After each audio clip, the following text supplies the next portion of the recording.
Hey guys, welcome back to my channel. So today's video is going to be a review on something I've owned for probably over a year now actually. So this is quite a long time coming, this video. But today's video, as you can see by the title and also the thumbnail as well, is going to be a review on my Canon EOS M50, which is actually my vlogging camera. So the reason why I'm doing a review on this camera now is because, like I said a minute ago, I've had it for over a year now, so I thought it was about time to do a review on it.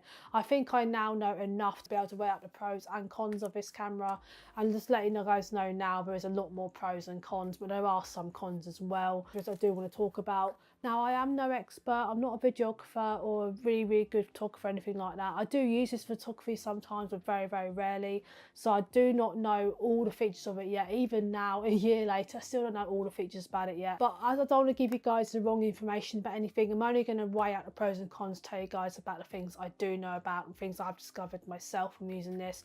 So there may be some things I will not mention. I actually bought it mainly for vlogging, but I do use it for other videos as well because I don't actually vlog as much as I thought I was going to. I don't go to as many events as I thought I was going to, so I do use it for my main channel, just some random videos as well. But anyway, without further ado, let's begin. So first off, of course, I'm going to start with the pros because that's always the best way to start a review video, start off positives rather than negatives. Number one is probably quite obvious by introduction of this video. It's incredibly light and easy to carry, so it's absolutely perfect for vlogging. I use the Canon 80D, what I'm using right now, and I originally got that, I was going to vlog with that as well, but it's just way too big, way too bulky. I want something that's much easier to carry, and when I'm travelling somewhere, I just put it in my bag and it'd be much easier to use. It does come with a strap as well, but I tend to take it off when I'm using it for my videos because it just gets in the way. And for number two, it has a very good video and photo quality. So one thing this camera can do and my Canon 80D cannot do is this can film in 4K. I admit I'm yet to try this option. The reason why is because I haven't got a memory card, as far as I'm aware anyway, that can support 4K like reading and can support a 4K format on the memory card. It is also very good in low light conditions. So for example, if you're trying to vlog somewhere and it's not very well lit, it does give you some brightness as well, so it actually does make the quality look quite good, but it does have a limit. It's when you go to somewhere where it's completely almost pitch black or the lighting's really bad, the quality isn't as good and it can get a bit noisy and pixelated because it's trying to make up for the amount of light you're losing, but it doesn't always work out. But most of the time, like I say, about 85–90% of the time when you're filming low light conditions, it does still come out in very good, quite bright quality video. The number three has a flip out screen. As you can see here, if you're vlogging, for example, you can have a screen facing you so you can see yourself while you're vlogging, so you can see what everyone else can see. And the problem with that though, if you like me and when you forget when you're vlogging to look at the lens rather than at the screen, it's really hard to look at the lens when you can see yourself in the screen at the same time when you're vlogging. Another thing you can also do is you can turn it right round the other way, and when you're filming, for example, you can actually see what you're filming in the screen if you're not looking at yourself. Now, number four is something I personally have noticed recently, and that is that there's less background noise when I'm filming with that camera than when I'm filming with this camera. You probably won't notice it because I do tend to delete it in editing. I try to get rid of as much background noise as I can in editing anyway. So it actually has got better audio quality than this main camera I'm using right now. Testing, 1, 2, 3. Testing, 1, 2, 3. Testing, 1, 2, 3. Testing, 1, 2, 3. Number five is actually one of my favourite parts of this camera, that you can actually plug a microphone into it. So I know some vlogging cameras do not have microphone inputs on them. This one does. As you probably can see here, it says mic on the side.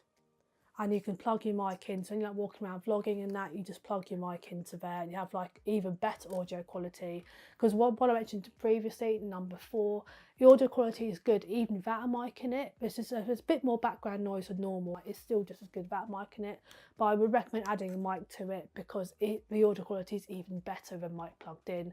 But a lot of vlogging cameras actually do not have this option. So I'm really happy about the fact you can plug a mic in. That's what I really wanted, especially I've got the Rode video mic goes I use a lot, and also this new lavalier mic as well. So I wanted to have a mic input for my vlogging camera as well as my main camera. So number 6, it has interchangeable lenses. So just like with a big SLR camera like I'm using right now, you can buy separate lenses which you can put into this camera. I mean, for example, I've only got one lens at the moment for this camera. I've got the lens that came with it, which is the 15 to 45mm. I'll just take this one off now and show you what I mean. So as you can see, take the lens off, you can put a new lens in if you need to. If you're a photographer and want to get a zoom lens or want to get a more wide angle lens, if you're a vlogger, then you can do that. I don't know if you guys can see that, but as you can see, it doesn't really zoom in or out very far. So it's not very good if you're a photographer. So I'd recommend getting a better lens than this one.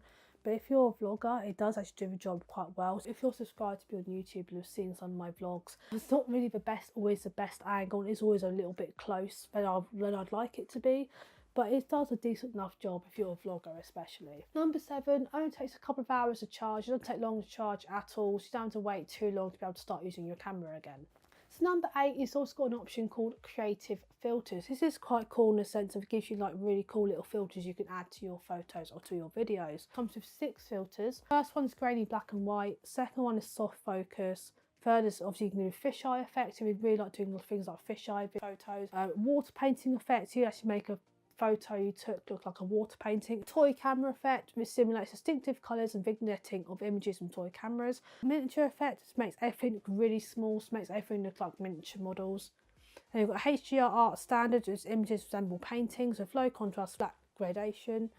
And you've got HDR art vivid, makes everything look really, really vivid but still like art.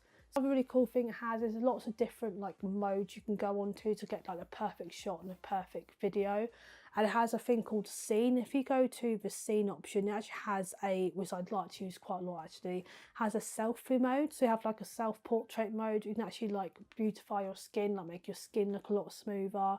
So you know apps like Facetune and that, you can actually do that in the actual camera rather than having to go to Facetune and do it that way. It's got normal portrait mode where you want to take a picture of someone else. I've got a smooth skin, which just takes photos of someone and makes smooth their skin, gets all their blemishes and all that. So again, we don't even need Facetune, just use that mode instead. Landscape mode, sports mode, close-ups or macro shots. There's obviously a food mode I absolutely love having on the camera. My current phone has it as well. I absolutely love taking pictures of my food. I think it look really, really tasty because of the camera. You've got a panning mode, which is automatically set to shutter speed for panning. Handheld night scene, so if you want to shoot a night scene without a tripod, it should take a really good quality night scene.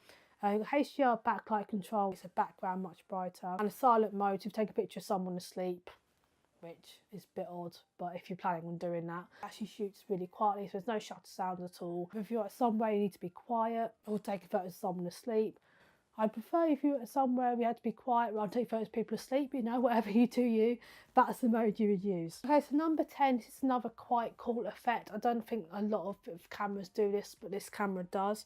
As you can see, here is the viewfinder here. It's every single camera has anyway, so we need to know what that is.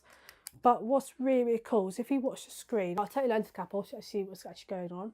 You see here's the screen here. You can see me in the screen, probably most likely.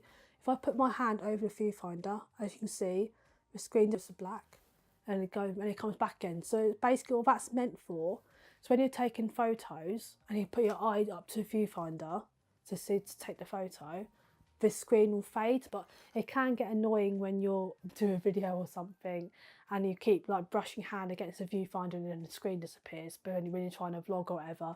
But apart from that, it's quite a nifty little feature regardless. Number 11, it does have a really good autofocus. It's really quick as well, so you can go from one subject to another. It will focus pretty quickly. It's got like a dual pixel autofocus on this camera, which means that it focuses much quicker and much better than previous cameras basically. Number 12, the touchscreen is really easy to use. It's really simple to use. Just press the Q on the touchscreen. You can like adjust all the settings and all that. And number 13, actually you can control your camera of your smartphone. You have to install a separate app. It's called Canon Camera Connect. You actually can use your camera. It's going to be for any Canon camera, not just this one, but I'm going to mention it in this one anyway because it does involve this camera as well. But you can like use your phone as like a viewfinder, so So you can actually take pictures or take video or start off recording a video from your smartphone rather than from your camera, so you can see what the camera can see on your smartphone screen instead. This camera does come with Wi-Fi. You can also connect the phone, your phone's Wi-Fi to your camera's Wi-Fi, and then you can transfer photos and videos over from your camera to your phone straight away. So for example, if you take a picture with your friends or at some event, you want to put on Instagram, but you don't want to wait till you get home to put on Instagram, you can just literally just transfer it over from the app and connect your phone's Wi-Fi to your camera's Wi-Fi, and you can just literally put it straight on and save it straight to your phone from there. But you can put it on Instagram or social media, whatever you want to do, without even having to get home first. This is when we go on to the negatives. Now, number one, it does not have a headphone port. This is the one thing that really bugs me. If you want to listen to what you're actually filming, so for example, if you're filming someone else and you want to listen to how the audio sounds, you can't do that with this camera. You can't even listen back to your video you've just filmed with this camera. You just have to put it on your computer and hope for the best, basically. The next negative is it can get top heavy really easily, because I've got like a LED light I like to use in the evenings to do videos, and if I put a LED light on top of this and have this on a tripod, for example, it will just fall over, and the amount of times it's fallen over simply because I put something on top of it. To make sure you've got a very stable tripod before putting anything on top of it. It does work, it just takes a bit more of an effort to make sure the tripod is stable as well as the camera. It's quite expensive. I think I paid about £600 for this when it first came out, so it's not really suitable for someone who's looking for their first ever vlogging camera, unless you've got the money to be able to pay for it. But if you're only starting out on YouTube, I'll get something a lot cheaper than this at first. Lenses can be expensive as well, so I haven't got another lens yet, so it can be ranging like £100 to £200 for another lens, so I do tend to just keep the ones on there already. But this has gone down in price because it's also been out over a year now, so you might be able to afford it now, but it's still something like £400, so I'd recommend getting a different, cheaper camera for your first ever YouTube camera. It's expensive, but it's so worth it if you do decide to get it. It does say that it's got image stabilisation in the lens, but one thing I've noticed, it could be me because I've got very shaky hands. I have actually, it does get worse and I get nervous. And when I vlog in public, I do get very nervous. This could be one of the reasons why this happens. But I've noticed it's very shaky. Unless it's on an actual tripod and you're holding it incredibly still, I've noticed a lot of my footage comes across very shaky still. But like I just said, it could also be because I am feeling nervous when I vlog in public anyway. So it could be a part of the reason why. But I don't think stabilisation is as good as they make it out to be anyway. Anyway, that's the end of the video. I hope you guys all enjoyed that. I'm sorry it was quite a long one, but I had quite a lot of things I wanted to cover and talk about. Like I said, I'm not an expert, so there will be some stuff I have not covered in this video, either because I have completely forgot to mention it, or the fact I've not discovered it yet. But from what I've used so far and what I've seen so far, it is very good. Even on auto, it's very good. So you can guarantee that if you know all your settings and know what you're doing, it'll be even better. It is a very good camera, and I have a lot of love for this camera. But anyway, enough rambling on. Please don't forget, if you like my content, please don't forget to like, comment and subscribe. Of course, press the bell button down below, notified whenever I upload. And also, I hope you guys have a fantastic week as well. Thank you so much for all the support I've had on my previous video of my big announcement.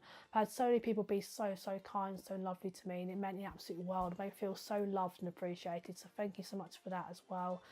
And I will see you guys in the next one. Bye.